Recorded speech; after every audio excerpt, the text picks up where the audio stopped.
इसमें क्या बड़ी बात है कि एक इंसान गलत काम करने जा रहा था, वहाँ पर चंद लोग मौजूद थे और वो गलत काम से रुक गया। इसमें बड़ी बात नहीं है।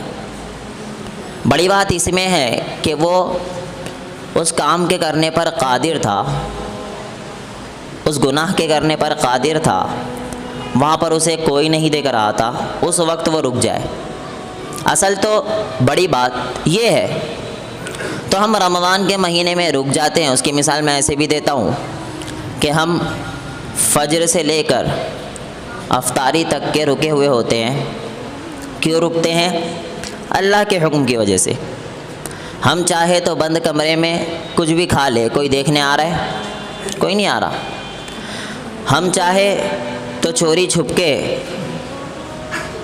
खा ले, पी ले, कोई नहीं देख रहा होता है, लेकिन हम सिर्फ रुके होते हैं इस वजह से कि रब की ज़ात देख रही है। तो जिस तरीके से हम रमज़ान में रुक जाते हैं, हमारे लिए ज़रूरी है कि रमज़ान के अलावा भी बाकी महीनों में यही दिमाग में हो कि रब की ज़ात हमें देख रही है। तो रमज़ान का महीना हमारी ज़िंदगी से जा चुका। सबसे पहले तो हमारे असलाफ़ का ये उसूल होता, ये तरीक़ा होता कि आप रमज़ानुल मुबारक के महीना जब आपकी ज़िंदगी से जाता तो दुआ करते कि अल्लाह रब्बुल आलमीन, हमने जो रोज़े रखे, हमने जो क़ियाम किया है, हमने जो टूटी फूटी इबादत की है, ऐ अल्लाह उस इबादत को तू कबूल फरमा। दूसरी अहम बात कि एक इंसान का, खुसूसन मुसलमान का सबसे बड़ा मोटिव, सबसे बड़ा विज़न जो होना चाहिए वो सिर्फ़ और सिर्फ एक ही चीज़ है, वो है जन्नत। कि मुझे जन्नत चाहिए ही चाहिए। जब एक इंसान ये सोचता है कि मुझे जन्नत चाहिए तो वो काम वही करता है जिससे उसका रब राज़ी हो। जब एक इंसान ये सोचता है कि जन्नत तो दूर की बात है, मिल जाएगी, रब माफ़ कर देगा, लेकिन दुनिया ले लूँ, तो फिर वो काम नहीं करता जिससे उसका रब राज़ी हो। जहन में ये रखो कि मुझे जन्नत चाहिए।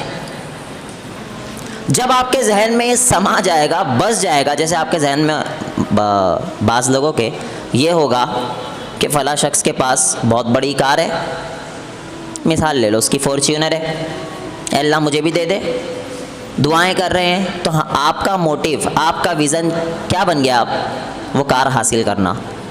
तो आप उस कार के हासिल करने में हर काम करने लग जाओगे, भले से अल्लाह उससे नाराज़ हो या ना हो, आपको उससे लेना देना नहीं रहेगा।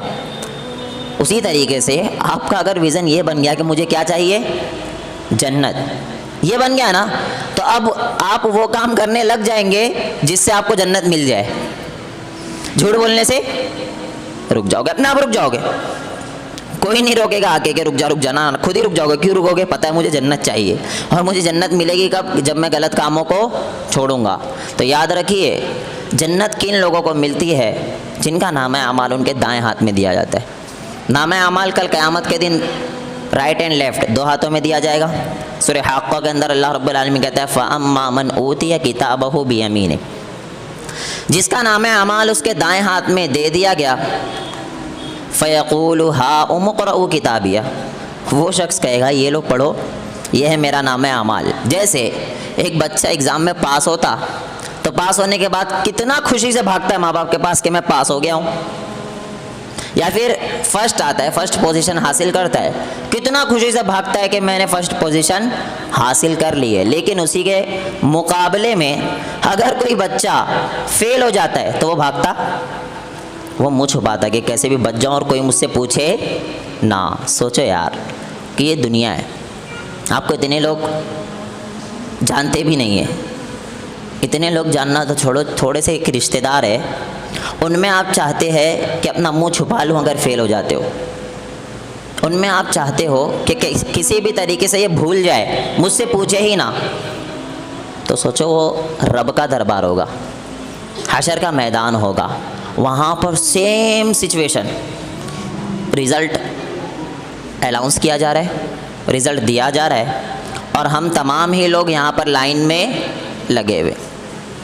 ज़रा फील करो, उस टाइम पर जिस शख्स का नाम है अमाल उसके उल्टे हाथ में दे दिया, कितना बदनसीब होगा वो। अल्लाहु अकबर, ऐसा नहीं कि एक जन, दो जन, तीन जन वहाँ पर है, ना ना ना ना ना ना ना, पूरी कायनात के लोग वहाँ पर मौजूद होंगे।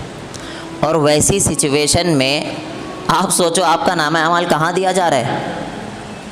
बाएं हाथ में, यानी आप फेल हो गए। आपको वो लोग भी मौजूद होंगे जो आपको मुत्तकी समझते थे, परहेजगार समझते थे।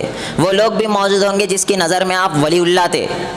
उन सारों की नज़र में अब ऐसा नहीं कि छुप छुपा के दिया जाएगा, ना ना ना ना, नामा अमाल उल्टा है तो आपका नामा अमाल आपको दिया जाएगा। जब नामा अमाल उल्टे हाथ में दिया गया तो सोचो कितनी शर्मिंदगी का सामना होगा।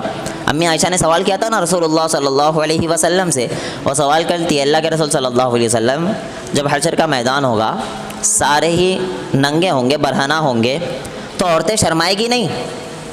हमारा तो क्या हाल होगा जब हम भी बरहना हो, हमारे जिस्म पर कपड़ा ना हो, और सामने जो मर्द मौजूद है उनके भी जिस्म पर कपड़ा ना हो, तो हम तो शर्म के मारे वैसे ही मर जाएंगे।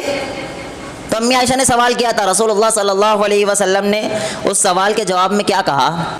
आयशा, वहाँ पर ये हाल होगा, सब नफ्सा नफसी में इस कदर परेशान होंगे, इस कदर डूबे हुए होंगे कि वो एक दूसरे को देखना भी गवारा नहीं, टाइम ही नहीं होगा कि मैं दूसरे बाजू वाले को भी देख लूं। वो सोचेंगे बच जाऊं मैं, उनका ये हाल होगा। पता चला कि सारे लोग हैं बरहना है, नंगे, लेकिन इंसान सामने वाला जो है ना, वो अपने बाजू वाले को भी देखेगा नहीं, वो सोचेगा मैं बच जाऊं। ये हाल होगा हशर का कि सारे लोग बरहना होंगे, कपड़े जिस्म पर नहीं होंगे, फिर भी एक इंसान जो है बाजू वाले को भी देखेगा नहीं। ये हाल होगा हशर का। आपका एम ये होना चाहिए कि वो जो मंजर होगा हशर का, वहाँ पर मुझे मेरा नाम अमाल मेरे दाएं हाथ में मिल जाए, और जिसका मिलेगा सोचो क्या हाल होगा। फ़अम्मा मन ऊतिया किताबहु बियमीनी फ़यक़ूलु हाउम क़रऊ किताबिया, वो भाग भाग के कहेगा मैं पास हो गया, देखो देखो देखो ये मेरा नाम अमाल, पढ़ो पढ़ो पढ़ो, सबको बोलेगा इन्नी ज़ननतु अन्नी मुलाक़िन हिसाबिया। वो क्या कहेगा पता है? वो कहेगा मुझे पता था कि मुझे मेरा नाम अमाल मिलने वाला है, मुझे पता था कि मैं अपने नाम अमाल से मुलाकात करने वाला हूँ।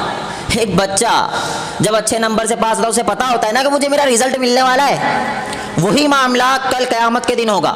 जब नाम अमाल राइट हैंड में मिल गया, वो भागते हुए क्या कहेगा लोगों को? मुझे पता था कि मुझे मेरा नाम अमाल मिलने वाला है। वो लोगों को बताएगा देखो पढ़ो, ये है मेरा नाम अमाल, ये देखो मैं फर्स्ट क्लास से पास हो गया हूँ। आगे सुनो, इन्नी ज़ननतु अन्नी मुलाक़िन हिसाबिया फ़हुवा फ़ी ईशतिर रादिया। अल्लाहु अकबर। अब ऐश में होगा वो, अब फुल मज़े में होगा वो। एक सवाल, ऐश ये वर्ड कितना बुरा समझा जाता है, और गैर मुस्लिम सबसे ज़्यादा जो उंगलियां उठाते वो हमारी जन्नत के ऊपर ही उठाते। उंगली कैसी उंगली?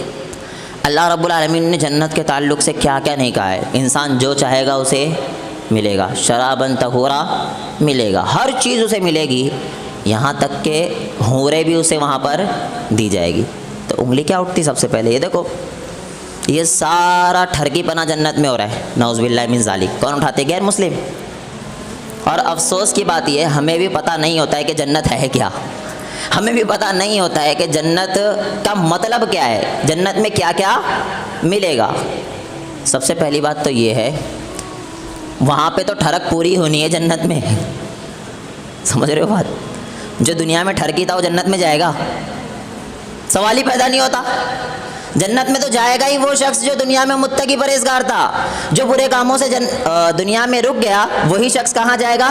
जन्नत में। तो अब जन्नत में तो सारी चीज़ मिलेगी उसे, जो करना है ऐश करो, मज़े मारो, जो करना है करो। जन्नत इसीलिए तो रखी गई है यार, क्योंकि आप दुनिया में मज़े मार रहे हो, आप दुनिया में जो मर्ज़ी कर रहे हो, हराम खोरी कर रहे हो, सूद खा खा के अपने बड़े बड़े बंगले तैयार कर रहे हो। मैं तो रुका हूँ, हमारा आप रुके हैं, सूद से तो रुके, बच गए कि यहाँ दुनिया में रुक गया हूँ, तो जन्नत में भी ना मिले तो क्या फ़ायदा?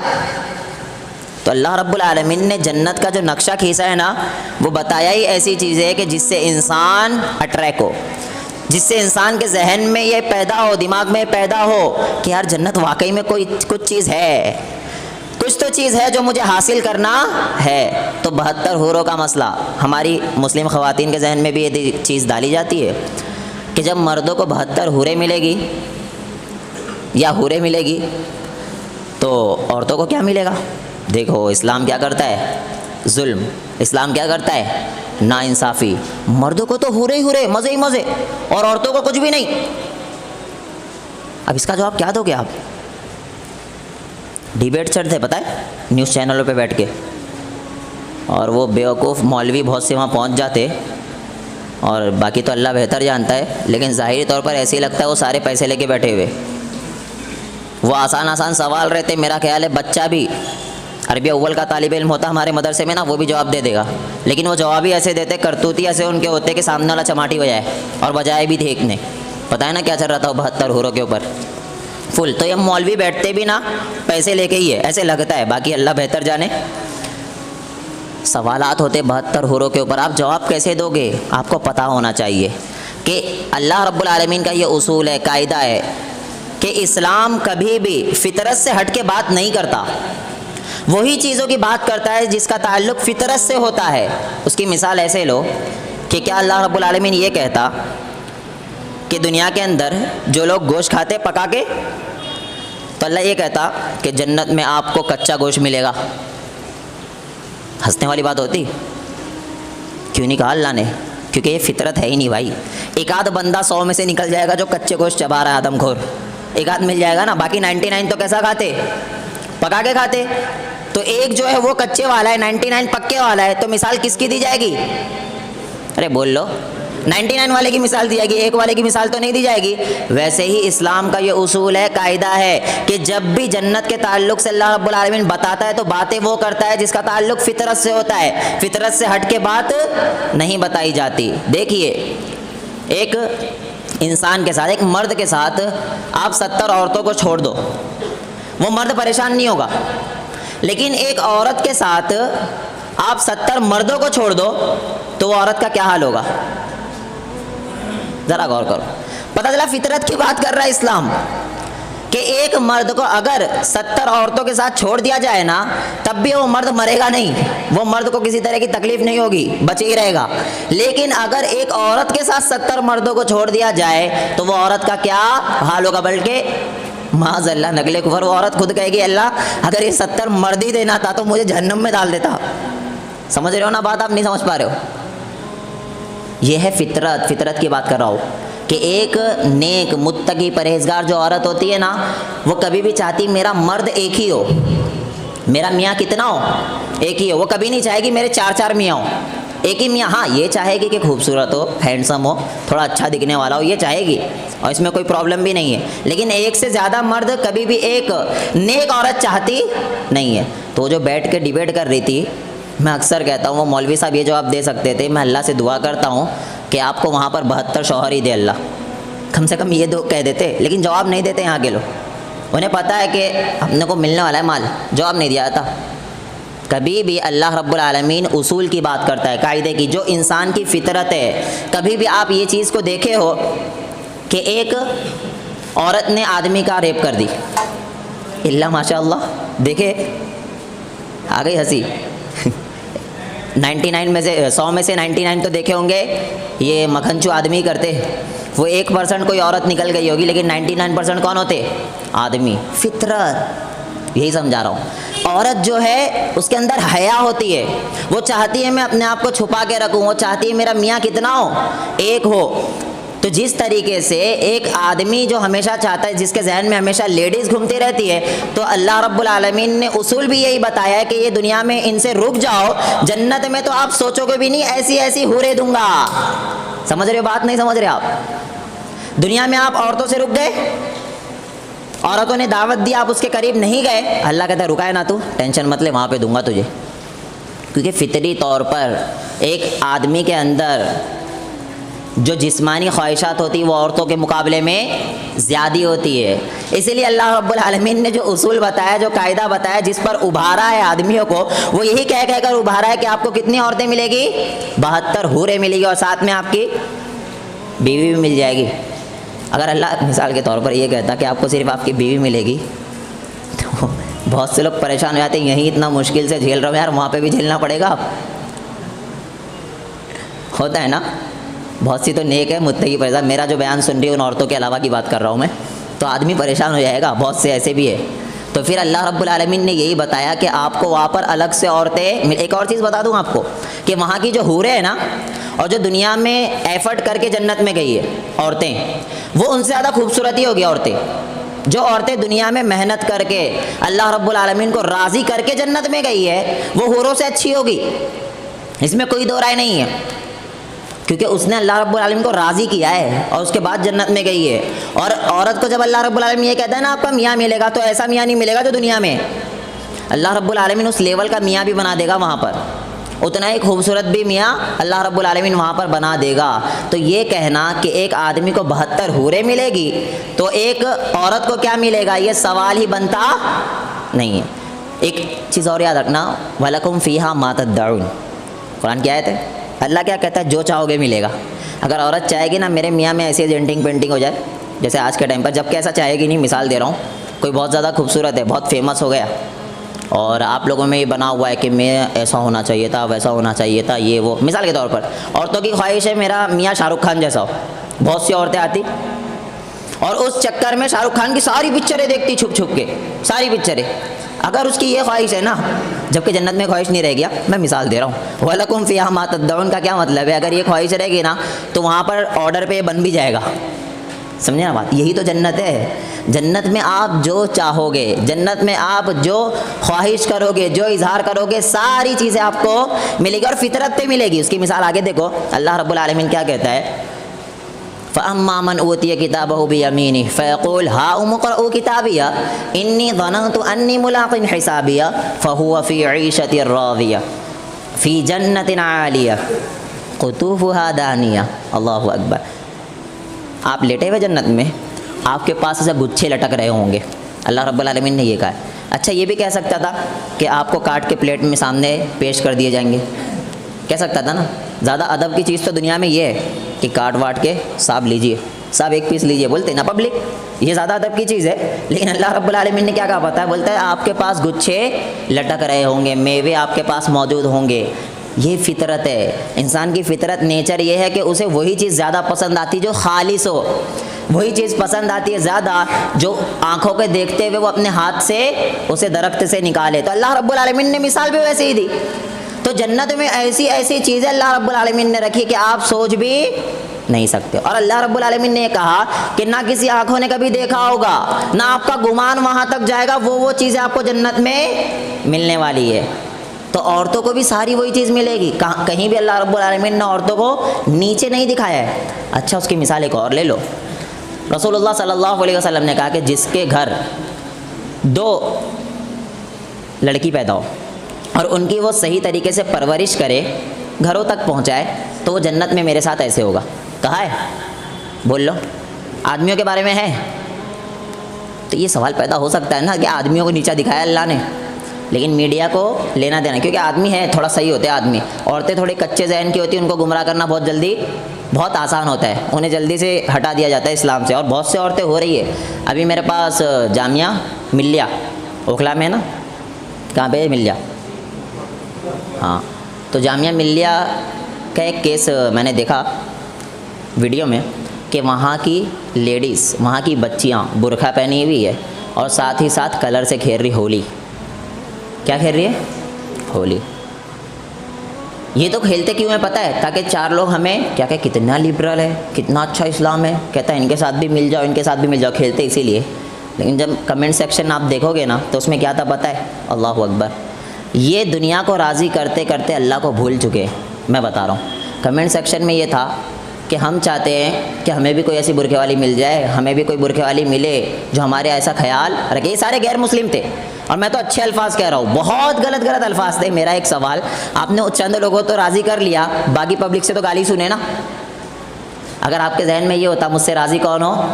अल्लाह, तो पब्लिक लाख गाली दे लेती, कुछ फ़र्क पड़ने वाला था नहीं। तो ख़वातीन को पता ही नहीं होता हमारा दीन क्या है। उन्हें बता दिया जाता 72 हूरें इनको मिलने वाली, तुम्हें कुछ भी नहीं मिलने वाला। उन्हें ये नहीं बताया जाता ओ वलकुम फ़ीहा मा तद्दऊन, तुम जो चाहोगी मिलेगा। सिर्फ दुनिया के अंदर जो उभारा गया मर्दों को इस वजह से क्योंकि मर्दों में जिस्मानी ख्वाहिशात ज़्यादा होती है औरतों के मुकाबले में, इसलिए अल्लाह रब्बुल आलमीन ने बार बार ये मिसाल दी है कि आपको हूरें मिलेगी। वो कैसी होगी, ये सारी मिसालें, लेकिन औरतों के ताल्लुक से मिसालें क्यों नहीं दी? क्योंकि वो फितरत होती है, वो चाहती है मेरा एक ही मियाँ हो। और जो औरत की ये ख्वाहिश है दुनिया के अंदर कि मेरे 3-3 4-4 मियाँ हो, तो उसको सोचना ये चाहिए कि मैं जन्नत जाऊँगी भी या नहीं जाऊँगी, ये सोचना चाहिए। तो ऐसे जवाब दिए जाते हैं, लेकिन हमारे यहाँ हाल ये नहीं होता है। टीवी पर बैठे हुए होते और ख़ुद भी इस्लाम को बदनाम करते, सामने वाला जो सवाल कर रहा है और ख़ुद से ऐसे ऐसे सवाल। अच्छा वो क्या बोलता पता है? एक जनवा बोलता है हूर का असल मतलब क्या होता है पता है? खूबसूरत चीज़। क्या होता है? खूबसूरत चीज़। अब वो मर्द भी होता है और औरत भी होती है। क्या? मर्द भी होता है और औरत भी होती है। तो पता चला जहाँ भी अल्लाह ने कुरान में हूर का जिक्र किया है ना, तो वो औरतों को भी दी जाएगी और मर्दों को भी दी जाएगी। यानी 72 हूरें औरतों को भी मिलेगी और 72 हूरें मर्दों को भी मिलेगी। देखो ये खुद से एक नया सवाल पैदा कर दिया उसके अंदर, बेवकूफ़ कहीं का। कुरान के अंदर साफ साफ जो सिफ़ात बताई गई है वो मुअन्नस की है। हूरों के ताल्लुक से सवाल ही पैदा नहीं होता कि वो कोई मुज़क्कर हो जाए हूर। लेकिन हमने ना अपना डिफेंस करने के लिए ऐसी चीज़ ले आई, मुझे ऐसा लगता है ये पूरा स्क्रिप्टेड होता है। वो ऐसी नई चीज़ लेके आ गया बंदा कि उसमें एक और सवाल पैदा हो जाएगा। समझ रहे हो बात? जबकि उसे ये कहना चाहिए था इस्लाम फितरत की बात करता है, आपको हमेशा जन्नत के बारे में क्यों बताता है? इसीलिए बताता है कि आप दुनियावी ज़िंदगी को छोड़कर ये सोचो मुझे जन्नत मिल जाए। दुनिया तो चाहिए ही चाहिए, लेकिन दुनिया हरफ आखिर ना हो। मुझे दुनिया में अगर इज़्ज़त मिल रही है तो दुआ रसूलुल्लाह सल्लल्लाहु अलैहि वसल्लम ने बताई है, रब्बना आतिना फिद दुनिया हसना व फिल आखिरति हसना व क़िना अज़ाबन नार। दुनिया भी दे अल्लाह और आखिरत भी चाहिए मुझे, और दुनिया मिले ना मिले उससे फ़र्क नहीं पड़ता, आखिरत मुझे चाहिए। और मैं एक और चीज़ कहता हूँ कि उलमा से भी खुसूसी तौर पर कि कभी भी ये मत चाहो कि मुझे दुनिया में इज़्ज़त मिल जाए, क्योंकि अगर 10 लोग इज़्ज़त कर रहे ना तो 5 ऐसे भी होंगे जो आपकी बुराइयाँ करेंगे। ऐसा सवाल ही पैदा नहीं होता कि इज़्ज़त सारों को मिल जाए। मुझे वो आयत बहुत प्यारी लगती है, कुरान के अंदर का है, मा काना युरीदुल इज़्ज़ा फलिल्लाहिल इज़्ज़तु जमीआ। जो शख्स भी इज़्ज़त का तलबगार है ना, जो चाहता है मुझे मेरी इज़्ज़त करे लोग, वो जान ले कि सारी इज़्ज़तें किसके लिए? अल्लाह। भाई पब्लिक क्या इज़्ज़त करेगी तुम्हारी?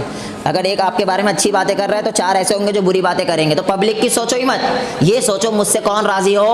अल्लाह। इज़्ज़त का मालिक, सारी इज़्ज़त है अल्लाह रब्बुल आलमीन के लिए। इज़्ज़त भी आपको उसी वक्त मिलेगी जब अल्लाह चाहेगा।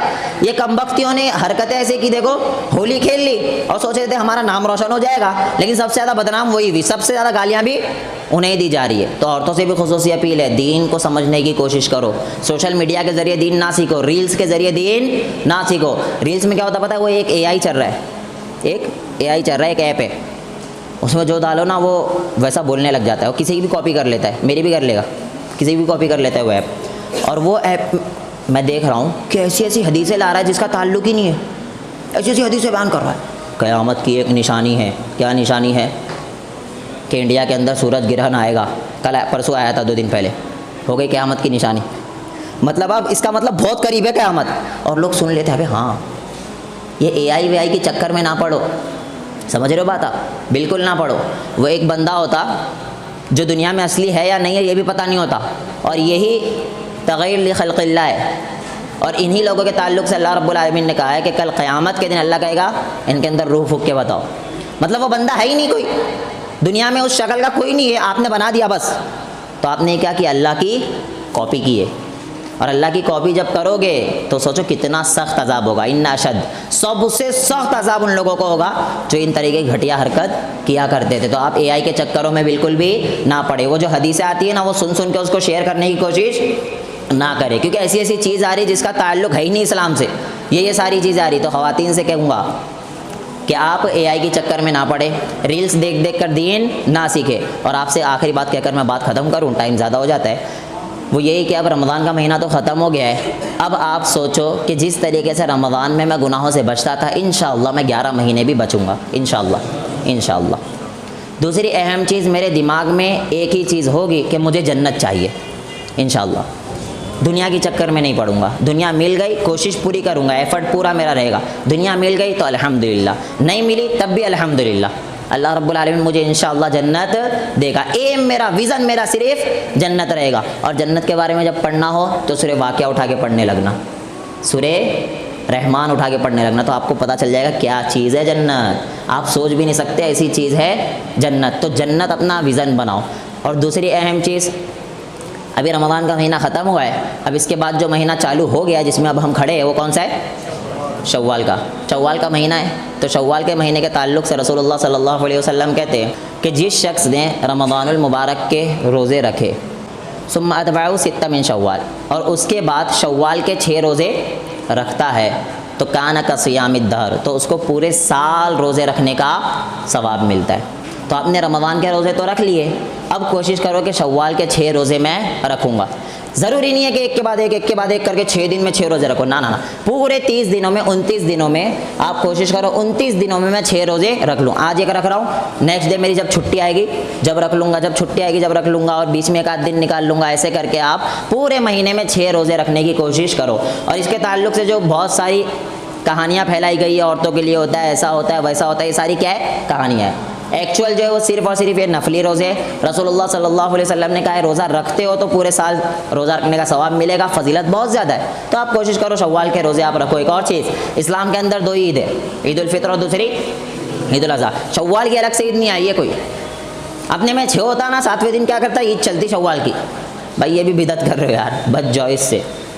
ईद 2 ही है, ईद उल फितर और ईद उल अज़हा, और तीसरी एक और है ईद मिलादुन नबी, लेकिन 2 ही है भाई, ईद उल फितर और ईद उल अज़हा। तीसरी फैलाए हुए लोगों ने, और आप चौथी ले आ रहे ईद उल शव्वाल। तो मतलब भाई ईद 2 ही है, तो कोशिश करो बिदअत से बचो, वरना ये कभी ख़त्म नहीं होने वाली। नहीं नहीं नहीं नहीं नहीं आते रहेगी। फिर ईद जुमा भी आ जाएगी एक दिन, जबकि जुमा ईद का दिन ही है, पता है, लेकिन एक नया नाम आ जाएगा इसमें। तो इन चीज़ों से बचो। अल्लाह रब्बुल आलमीन हम तमाम ही लोगों को अमल की तौफीक अता फरमाए। ऐ अल्लाह हम में से जो बीमार हैं उन्हें शिफा कामिला व आजिला नसीब फरमा।